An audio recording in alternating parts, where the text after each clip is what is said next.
Pastor Abhinav Darshan వ్యవహారంలో రోజుకు కొత్త కోణం వెలుగు చూస్తుంది.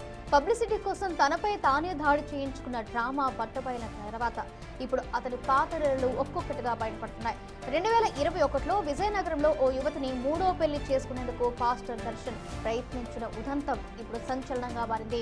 తమ ప్రమేయం లేకుండా కూతురిని ఎలా తీసుకువెళ్తామని ప్రశ్నించిన తల్లిదండ్రులను, బంధువులను సదరు పాస్టర్ తీవ్రంగా బెదిరించారు. ఆమె నా భార్య, మేం పెళ్లి చేసుకుంటున్నామంటూ తల్లిదండ్రుల నుంచి ఆ యువతిని బలవంతంగా లాక్కెళ్తున్న పాత దృశ్యాలు ఇప్పుడు విపరీతంగా వైరల్ అవుతున్నాయి. ఈ ఘటనపై గతంలోనే విజయనగరంలో కేసు కూడా నమోదైంది. ఇప్పటికే 3 పెళ్లిళ్లు చేసుకున్నాడనే ఆరోపణలు ఎదుర్కొంటున్న పాస్టర్ దర్శన్ అసలు రంగు తాజా దాడి డ్రామాతో పూర్తిగా బయటపడిందని స్థానికులు చర్చించుకుంటున్నారు.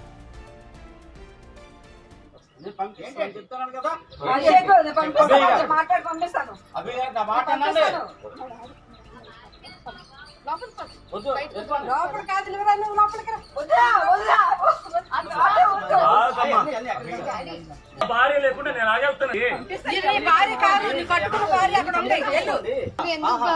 కంప్లైంట్ పెట్టాను. నేను ఇప్పుడు వెళ్ళి ఎలా ఉంటే చూస్తారా నిజంగా చెప్తున్నాను. అదే కావాలి ప్రామిస్.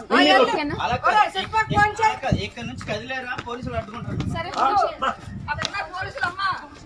అదే మాకు కావాల్సింది.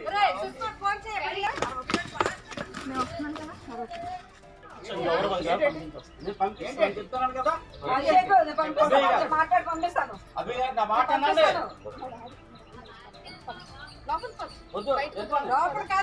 లోపల కాదు.